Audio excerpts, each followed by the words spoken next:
So for the second part of this 50-point project, I'm going to be taking you through a little bit of a game that I had pre-ordered probably over 3 months ago. I was real excited for it to come out when I heard of its announcement, and that is God of War. Um, I believe it's the fourth installment in the franchise. Released by Santa Monica Studios, it is the first game that I've actually played from that company.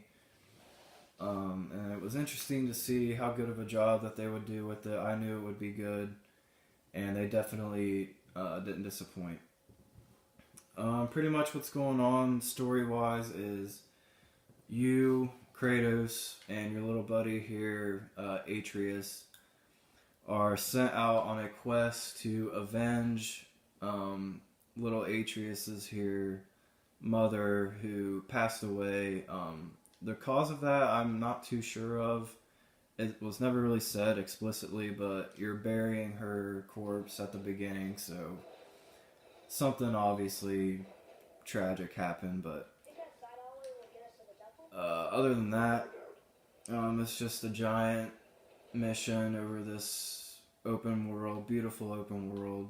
And with that being said, I'll get into a little bit of the mechanics. It's your basic moving around, left stick, right stick to look around. I kind of just got out of the battle scene, which I wish I had recorded because the battling is what makes this game really awesome. But since I have no one to fight, I'll kind of explain the weapons and the armor and the skills. With your Leviathan axe here, Kratos' main weapon, you can attach different things to it, and these just all go into making it better, more efficient. You've got a light runic attack and a heavy, and you can get different things for the light and heavy. You upgrade these with experience points. So right now I could hold down L1 and R1 and it does a quote-unquote quick radial shockwave attack that slows enemies and sends them flying back. So obviously pretty cool. And in the top right there you can see it kind of shows you what it does. That's if you do it right. But yeah, those are light and heavy runics, and then you've got your axe pommel here, basically the grip, and the grip goes into different skill points, essentially. Some make it better, some make your skills better, some make it worse, so you gotta equip those accordingly. And then your little sidekick here, Atreus, he focuses more on archery, so he's got a talon bow as of right now, and then no runics yet because you're kind of focused on Kratos and what he has equipped mainly. Armor, they obviously both get their own pieces of armor, and you've got chest, wrist, and waist. And what's cool about this game is that they have each piece of armor has a socket, and those sockets are different types of symbols.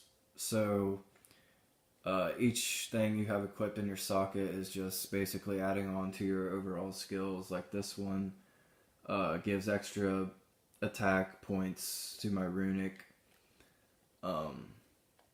This one is a defense socket, and then this one is a luck socket, which luck in this game refers to the value, how good of value the things you discover in chests are. And skills, you've got range combat, close combat, shield combat, and rage combat. Rage is basically your total badass mode and what makes you become invincible. And then you also got a little menu here for Atreus. He's got magic combat, expert combat, which Magic obviously focuses on different types of magical effects and equipment you can get, and then expert combat with the talent bow refers to the archery, different types of bows, different types of arrows, and what different effects that those arrows can have. And here's your map. What makes this game gigantic is that there are 9 realms. I've only discovered 2 of them, being your hometown of Midgard and then Alfheim, which I'm not even halfway through yet, but it's a giant game, and that definitely makes it interesting. Keeps you on your toes. Yeah, with that being said, this is God of War for the PS4. Definitely worth checking out if you've got a PlayStation. In my opinion, if you don't get this game, if you haven't already, you're definitely missing out.